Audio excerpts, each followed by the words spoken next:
Okay, let's dive right in. There's been a really dramatic political shift we need to talk about. Absolutely. We've been looking through the source material on the latest South Korean presidential election. And the headline is pretty stark. The opposition party has actually won the presidency. That's right. It's quite the outcome after months of what you could only call political turmoil. Yeah, a real upheaval. So the winner is Kim Min-jun from the Democratic Renewal Party. And the sources confirmed the numbers. He got 51.2% of the vote. So not really a nail-biter then. But what really jumps out from the material is that this didn't happen in a vacuum, right? It followed a really turbulent period. Exactly. Yeah. That's sort of the key context here. Our mission, really, in this deep dive is to unpack why this happened now and, what the sources are telling us it might signal for South Korea. Okay, so digging into that context, what did the source material highlight? Well, it paints a pretty clear picture. The past year, according to these reports, was dominated by a huge corruption scandal linked to the outgoing administration. Right, I remember reading about that. And massive public protests, too. Yeah, widespread protests and just this deep, deep sense of frustration bubbling up across the country.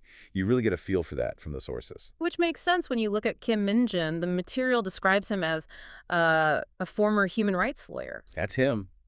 And a really outspoken critic of the government that was just voted out. So his platform was all about accountability, reform. It seems like he tapped right into that public mood. Precisely. His victory feels directly connected to this, powerful public demand for a change, for something different. And the sources suggest it wasn't just the scandal, though. There were other factors. No, it was broader. You also had, significant public unhappiness with the economy, and the outgoing president's approval ratings had just plummeted. Kim's campaign really seemed to capture that general feeling that things needed to go in a new direction. Yeah, you could almost hear that in his victory speech, based on the reports we saw.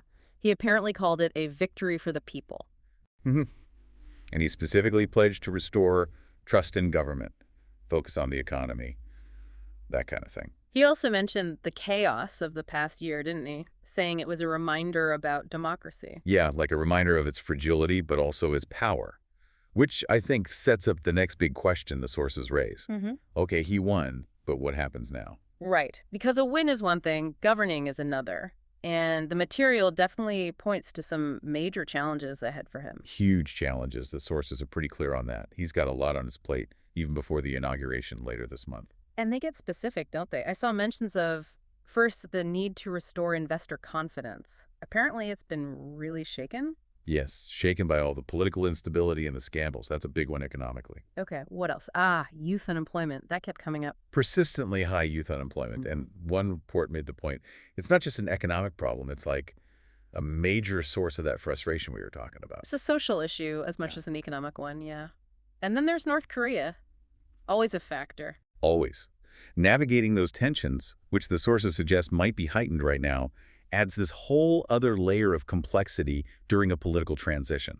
It's a tough balancing act. So these aren't small things. Restoring confidence, tackling deep-rooted unemployment, managing relations with the North. Definitely not quick fixes. They're going to need careful policymaking, smart politics, all while trying to meet those really high public expectations for reform that got him elected. Okay, so let's try and pull this together then.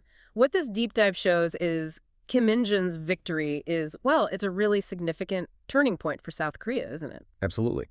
It seems clearly fueled by widespread public anger, particularly over corruption, and this strong demand for change after a really rocky period. But as the material emphasizes, even with that strong mandate, he faces these immense challenges. The economy, regional security. They loom large, no doubt about it. Which leaves us, and you listening, with a final thought to chew on. We've seen the high public expectations outlined in the sources, the ones that swept Kim Min-jun into power. We've also seen the very real, very difficult challenges he faces. So what does this deep dive suggest about the actual path ahead for South Korean democracy? How might that powerful demand for fundamental reform, clash with the practical realities, the constraints the new government is bound to encounter? Something to think about.